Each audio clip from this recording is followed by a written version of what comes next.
Para tuloy-tuloy ang inyong pakikinig sa aking mga kwento, just click like and subscribe at pindutin ang notification bell, mga kaseparada. No copyright intended po. Thank you so much! Office mate si Lizzie at Dale sa isang kumpanya. Matagal nang may gusto dito ang dalaga, kaya nga lang ay matagal nang may girlfriend ang binata. Mabait kasi at responsable si Dale, bukod pa sa gwapo ito, kaya't si Lizzie ay humanga dito.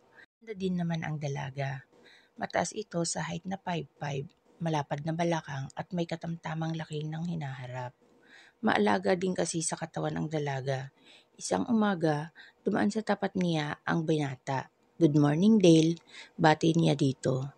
"Good morning, Liz," ganting bati naman, sabay pasok sa cubicle nito. Sa simpleng sagot ng binata ay masaya na ang dalaga, kaya't naging inspirado ang maghapon ng dalaga. Si Dale naman napapansin ang ekstra ngiti sa kanya ng dalaga sa tuwina. Hindi naman siya manhid upang hindi mahalata iyon. Kaya nga lang ay may girlfriend na siya at matagal na sila ni Miles. Kasal na nga lang ang kulang sa kanila. Ngunit hindi pa handa ang dalaga. May mga pangarap pa daw ito. Ramp model kasi ito at ayaw pang magbuntis. Baka daw masira ang katawan. Dahil mahal niya ito ay inuunawa na lang niya. Minsan gusto na lang niya itong buntisin upang maikasal sila agad. Wala na kasi siyang magpamilya. Ang girlfriend na lang ang hindi. Minsan iniisip niya na sana simpleng babae na lang ang kanyang minahal. Hindi katulad ni Miles na sobrang tayog ng pangarap. Ngunit wala naman siyang magawa. Mahal niya ang dalaga. Paglipas ng mga araw ay hinayaan na lang ng dalaga ang paghanga sa binata na yumabong. Tutal naman ay wala siyang karelasyon, kaya't malaya siya sa kanyang pantasya dito. Isang hapon na maulan ay hindi nakapagdala ng payong ang dalaga. Sa labi ng kumpanya ay inip na inip sa paghihintay ng taxi. Baka kasi abutan siya ng rush hour at pagbaha, kaya't kung todo palatak ang takong ng kanyang sapatos sa sahig. Sakto naman, napalabas na mula sa loob si Dale. "O Lizzie, wala pang taxi," bati nito sa kanya. "Oo nga baka abutan ako ng rush hour. Ang tagal naman kasi," reklamo ng dalaga na nakangiti ng mapait. "Sabay ka na sa akin," sabi naman nito. "Hindi ba nakakahiya?" sagot naman ng dalaga. "Hindi, okay lang. Wait, kunin ko lang ang kotse ko," sabi nito. Doon naiwang kinikilig ang dalaga. Pagtapat ng kotse sa kanya ay papasok na sana ng sasakyan ng dalaga nang biglang bumusang malakas na ulan, kaya't nabasa ang dalaga. Bago pa man makapasok sa sasakyan, basa na ang harap na bahagi ng damit ng dalaga, kaya't bumakat ang hinaharap nito. Agad naman na iniyakap niya ang bag dito. "Sorry," wika agad ni Dale. "Okay lang," sagot naman niya. Dahil malakas ang aircon, agad na nilamig si Lizzie at nahalata naman iyon ng binata kaya't agad na hininaan ang aircon. "Saan ka nga pala, Liz?" tanong nito. "Sa alabang," sagot naman niya at nagpatuloy sa pagdrive ang binata. Hindi naman nagsalita ang dalaga na bahagyang nilalabig pa, kaya't si Dale ang nagtanong kung saan ang direksyon. Halata kasi dito na nahihiya. Pagdating sa bahay ng dalaga ay labis na nagpasalamat ito dito. "Salamat, Dale." "Wala yun, Liz," sagot naman nito at ngumiti. Sakto naman nawala na ang ulan kaya't nakangiting bumaba si Lizzie. Sa mga sumusunod naman na mga araw, nagkaroon ng problema ang relasyon ng magkasintahang Dale at Miles. Madalas kasi na out of time si Miles at hindi ito nagpapaalam sa binata. Nakikita na lang niya sa social media kung nasaan ito at kasama ang kung sino-sino sa picture na nakatag dito. Doon kinumpronta niya ang nobya. "Miles, mahalaga pa ba ako sa'yo?" tanong niya. "Ano bang klaseng tanong yan? Pagod ako, Dale." Nakasimangot na sagot nito. "Saan ka pagod? Sa happy-happy mo nyo ng mga kaibigan mo? Di ka man lang nagpapaalam sa akin." Galit na sagot niya. "Ano ba, Dale? Pati ba naman iyon issue sa'yo?" Galit rin na sabi nito. "Oo, Miles, kasi boyfriend mo ako. Karapatan ko malaman." Ha, ganun ba? Trabaho yun, alangan namang hindi ako pumunta. Hindi ko sinabing huwag kang pumunta. Ang sa akin lang, magpaalam ka. Para alam ko, sagot pa niya. Saka na tayo mag-usap, galit na sagot naman ng dalaga at pinatayan siya ng cellphone. Doon lalong nainis ang binata, ganun kasi lagi ang nobya. Pag nasusukol na ito, papatayan na siya ng cellphone. Kaya't bad trip ang binata. Maghapon. Lalo pang lumala ang problema ng dalawa sa pagdaan ng mga araw dahil hindi na sumasagot ang dalaga sa mga tawag ng binata. Kaya't si Dale naman ay lalong napipikon pag nakikita niya sa FB ang dalaga na animo walang problema at walang ginawa kundi mag-party. At nang hindi na niya kaya ang sitwasyon ay naihinga niya iyon kay Lizzie. Minsang naisakay niya ito. May problema ba Dale? Tanong ng dalaga nang hindi niya ito kinikibo. Wala naman sagot nito sa una. Wala pero kanina ka patahimik. Pati sa opisina, pansin ko hindi ka active, sabi naman ng dalaga. Doon tumingin ito dito at bagyapang nailing. Medyo may problema kasi kami ng girlfriend ko. Doon nagkwento ang binata. Ay naku, wala akong masishare na sagot dyan at wala pa naman akong naging boyfriend. Nakangiting sagot naman niya. Talaga ba? Yang ganda mong yan? Wala. Takang sagot naman ng binata. Walang nagkamali tumatawa pang sagot nito. Hayaan mo na nga o siya, nandito na tayo, sabi naman ng dalagang. Naging abala sa pakikinig sa sentimiento ng binata, kaya't hindi na namalayan nasa tapat na sila ng bahay nila. Matapos magpasalamat ay nakangiting bumaba ng sasakyan si Lizzie. Doon nagsimula ang pagiging malapit ng dalawa. Unti-unti ay nag-o-open si Dale sa kanya. Nasasaktan man dahil batid niya na sobrang mahal ng binata ang girlfriend, ay tinitiis na lang niya. Minsan inaaya siya nito sa kantin, doon sila nagsimula. Hanggang naging close na sila at lalo namang lumabo ang relasyon ng dalawa. Umabot pa sa hindi na nagpaparamdam ang dalaga kay Dale at si Lizzie ang hingahang balikat ng binata. Masaya naman man ay malungkot naman siya para sa binatang lihim na minamahal. Dahil mahal na mahal ni Dale ang nobya ay sinuyo naman nito iyon ng puspusan at pinatawad ang dalaga. Si Miles naman dahil mahal ang binata ay hindi naman nagpakipot kaya't naging maayos ulit ang relasyon ng dalawa. At masayang ibinalita iyon ng binata kay Lizzie. Sugatan naman ang puso ng dalaga nang malaman iyon pero para hindi mahalata ay nakangiti na lang siya kahit sa loob ay masakit ang puso niya dahil lugmok na sa pagmamahal sa binata. Patuloy ang araw na masaya ang binata. Si Lizzie naman ay nakasuporta lang bilang kaibigan. Isang taon nang ganun nang magkaroon ulit ng problema ang dalawa.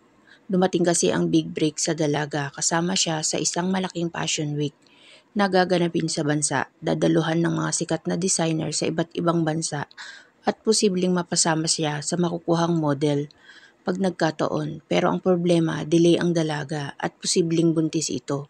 Bunga kasi ito ng isang linggong bakasyon nila ng nobyo sa Boracay bilang selebrasyon sa kanilang anniversary. Doon nagpakasawa sila sa pagpapaligaya sa isa't isa. Ngunit nakalimutan ng dalaga ang uminom ng pills. Nang malaman ng binata na posibleng buntis ang nobya ay sobrang tuwa ni Dale. Pero nang sabihin ng nobya na itutuloy nito ang Fashion Week ay halos gumuho ang kanyang mundo. Ipagpapalit mo kami ng baby natin sa Fashion Week na yan, galit na sabi ni Dale dito. Hindi pa naman sure na buntis ako babe, lambing nito. Kaya't nang may makitang butika si Dale, inihinto niya doon at bumili ng pregnancy test. 3 ang kinuha niya para sure. Pagdating sa kondo ng dalaga ay agad niya itong ginamit at lahat ay isang resulta. Positive, tuwang-tuwa ang binata. Kabaligtaran naman ng dalaga. Kung talagang mahal mo ako, papayag ka sa gusto ko. Look, ito na yung hinihintay ko. Ang anak, kahit 10 bibigyan kita. Wag lang ngayon please, sagot ni Miles sa nobyo. No Miles, pag ginawa mo yan, kahit masakit, it's over. Mapait na sagot ni Dale dito. At iniwang ang dalaga, lumabas siya ng kondo at umuwi sa bahay niya. Lumipas ang mga araw na hindi nagparamdam si Dale sa nobya. Binibigyan kasi niya ito ng tamang oras upang magdesisyon kung mahal siya nito at siya ang pipiliin. Pero kung hindi, malungkot man, iyon na siguro ang katapusan nila. Gaya ng dati, si Lizzie ang naging kasama niya sa mga malungkot na araw na nagdaan. Nakikinig lang naman ito at nagbibigay ng opinyon. Ang maganda dito, hindi siya nito binibigyan ng negative comments. Makalipas ang isang buwan, nabalitaan na lang niya nakasali ang nobya sa Fashion Week. Isa ito sa mga rarampa ng main event. Labis ang sakit sa puso ni Dale. Isinakripisyo ni Miles sa munting anghel nila. Kaya sa labis na pagdadalamhati ay nag-leave si Dale sa trabaho ng 2 linggo. Hindi naman alam ni Lizzie kung saan ito nagtungo. Tuloy ang buhay para sa dalaga. Ang binata naman pagkatapos ng 2 linggo ay bumalik sa trabaho. Pero halatang hindi pa rin ito okay. Hindi na din niya pinakabilitaan ng nobya. Namuhay siya ng normal at araw-araw pumapasok na tila robot lang, walang buhay. Matyaga naman na inuunawa ni Lizzie ang kaibigan. Alam niya na matindi ang pinagdadaanan nito. Lumipas ang mga araw at buwan, taon, unti-unti nakalimot si Dale. Masaya siya dahil nandyan lagi si Lizzie sa tabi niya. Ang dalagang naging sandalan niya sa mga oras na malungkot siya. Anniversary ng kumpanya at may outing ang mga empleyado. Kasama sila sa Subic ng weekend. Doon bumaha ng alak at pagkain. Nagkasiyahan ng lahat, pati na rin si Dale na nakalimot na rin makalipas ang 1 taon sa mapait na karanasan. Kaya't nag-enjoy ang lahat. Si Lizzie naman ay game na game din na uminom kahit hindi sanay. Nakaalalay naman si Dale sa kaibigang lasing na. Hating gabi na nang unti-unti nang bumalik sa hotel room nila ang mga office mate ni Dale at Lizzie. Nagpaiwan ng dalawa sa tabing dagat. Nagkwentuhan pa ang dalawa. Okay ka na ba Dale? Tanong ng dalagang lasing na talaga. Oo naman, magsasaya ba ako kung hindi? Oo nga pala, hagik-ik naman ng dalaga at bahagya pang lumapit dito. Nawala ang hiya dahil sa alak. Tila ang buwan naman ay nahiya dahil nagtago ito bigla at nawala ang liwanag ng buwan. Kaya't medyo madilim na, bahagya lang silang nakakakitaan. Kaya't akmang tatayo na sana siya upang bumalik sa kanilang hotel room nang ma-out of balance siya at bumagsak sa katawan ng binata. Ang malambot niyang katawan, doon naman nakadama ang binata ng init sa taglay na lambot ng katawan nito, kaya't dala ang alak sa katawan. Tinawid ng binata ang pagitan ng kanilang mga labi. Dahil naman sa lihim na nararamdaman ng dalaga dito, ay tumugon ito at hindi nagpakipot pa. Bahala na bukas, sabi nga niya. Nag-isa ang kanilang katawan na alipin ng alak ng paulit-ulit. Matapos noon ay bumalik nasa kanilang hotel room. Masayang-masaya naman si Lizzie na naibigay niya sa binata ang iniingatan kahit batid niya na nadala lang ito ng alak sa katawan. Pagpasok sa office kinalunisan, pilit iniiwasan ni Lizzie ang binata. Dala ng kahihiyan sa nangyari. Samantala, naging abala naman ang binata sa kabi-kabilang report na pinasasubmit dito para sa nalalapit na promotion. Kaya't hindi pa sila nakapag-usap ng dalaga tungkol sa nangyari sa kanila sa tabing dagat. Alam naman niya na may responsibilidad siya sa dalaga. Inaayos lang niya ang promotion. Makalipas ang 3 linggo, na-promote ang binata sa trabaho. Maaga iyon nang i-announce sa kanila. Sobrang tuwa ng binata at agad na hinanap ng mata si Lizzie. Nakatalikod naman ng mga oras na iyon ng dalaga dahil nakaramdam ito ng hilo at pagsusuka. Dali-dali itong tumakbo sa banyo, doon inilabas ang kanyang kinain na almusal. Nagtataka naman ang binata kaya't matapos magpasalamat dahil dali-daling sinundan ang dalaga sa banyo. Siya namang paglabas ni Lizzie, na hinang-hina at namumutla pa, dala ng pagsusuka. Pagkakita sa binata ay alanganin siyang napangiti at nabuway. Sa tabi nito nang maamoy ang pabango ng binata, mabuti at naalalayan siya nito bago pa man mawalan ng malay. Agad naman pinangko ni Dale si Lizzie at Isinugod sa company clinic at agad na pinasuri sa doktor doon ang wala pa ring malay na dalaga. Paglabas ng doktor doon naman binalikan ng malay ang dalaga na nagtataka kung bakit nandoon siya. Iha, wag kang tatayo agad, baka mahilo ka pa. Natural lang yan sa'yo. Nagtataka man ang dalaga sa sinabi nito. You're 3 weeks pregnant, sabi nito nang makita ang pagtataka sa kanyang mukha. Samantala, nabigla din ang binata. Di yata't nagbunga ang nangyari sa kanila ni Lizzie. Lumingon agad siya dito at nabakas niya ang tuwa sa mukha nito. Pero nang makasalubong ang mata nila, ay nawala ang labis na tuwa sa mga mata nito. Bakit Lizzie, may problema ba? Wika niya. Sagot nito na walang masabi. Pananagutan naman kita sagot niya dito. Na biglang lumingon sa kanya, ang dalagang kanina lang ay nakayuko pa. Para bang hiyang-hiya sa kanya. Oo Lizzie, pakakasalan kita at hindi lang para sa anak natin, kundi dahil natutunan na din kitang mahalin sa paglipas ng mga araw. Akala ko kasi paghanga lang nung una. Pero hindi pala, kaya nang magkaroon ako ng pagkakataon sa tabing dagat, ay sinamantala ko na. Natatawa pang sagot nito na para bang sila lang ang nandun, hindi nila kasama ang doktor, nakaharap lang nila. Ganun naman pala ninong ako ha, biro pa ng doktor sa kanila. Kaya pumayag ka na, nakangiting dagdag pa nito. Nahihiyang tumango na lang ang dalaga doon niyakap siya ni Dale ng buong higpit. Thank you for coming into my life, Angel. Sabay halik sa noo niya. Tanda ng respeto at humarap sa doktor.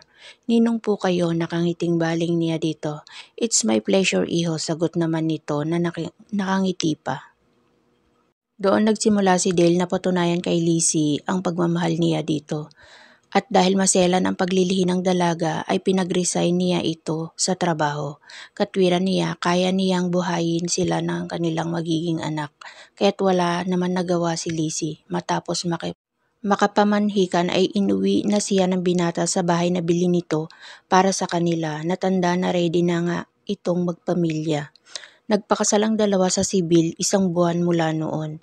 Pagkapakanak na lang daw ang sa simbahan. Hindi din kasi pumayag si Dale na hindi sila maikasal agad. Araw-araw ay pinatunayan nito sa kanya ang pagmamahal nito. Maalaga itong asawa, samantala wala na silang balita pa kay Miles. Araw na lang ang bibilangin at ipapanganak na niya ang bunga ng pagmamahalan nila ng asawa.